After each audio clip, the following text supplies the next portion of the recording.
טיפול מותאם טראומה, לשנות את החוויה הטיפולית מהיסוד. מאחורי כל מפגש רפואי מסתתר סיפור חיים, ולעיתים גם חוויות טראומטיות שהשאירו חותם עמוק. על פי הגישה המותאמת טראומה, כל אינטראקציה בין מטפל למטופל במערכת הבריאות תתבצע מתוך מודעות להשפעות ארוכות הטווח של הטראומה, ומתוך מטרה ברורה ליצור חוויית טיפול בטוחה, רגישה ומכבדת.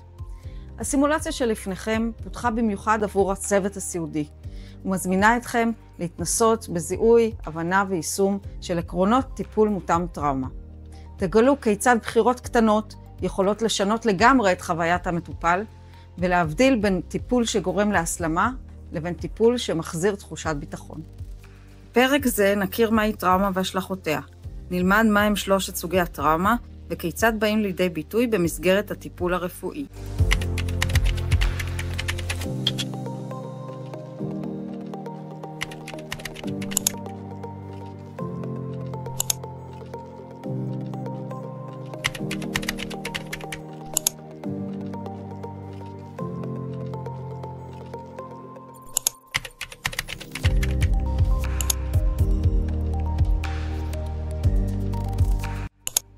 בפרק זה נלמד לזהות את תגובת הגוף לטראומה ואת תסמיני הפוסט-טראומה.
בפרק זה נלמד כיצד ניתן להגיב בצורה מותאמת למטופלים עם טראומה, על מנת להפחית מפגש עם טריגרים, להפחית סיכוי לרטראומטיזציה, להשיב למטופלים את השליטה והביטחון, ולמנוע את החמרת מצבו של המטופל.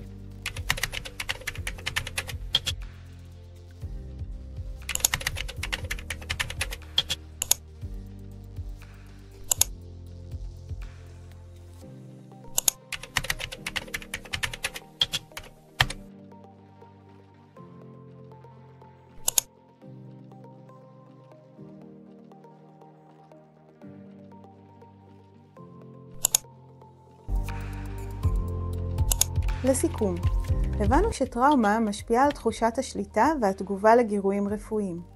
הבנה של טריגרים רפואיים יכולה לשפר משמעותית את החוויה של מטופלים עם טראומה. שינויים קטנים בהתנהלות הצוות יכולים להפחית חרדה ולבנות אמון עם המטופל. מודעות לסימנים מוקדמים של לחץ מאפשרת טיפול מותאם טראומה שמונע החמרת מצבו של המטופל.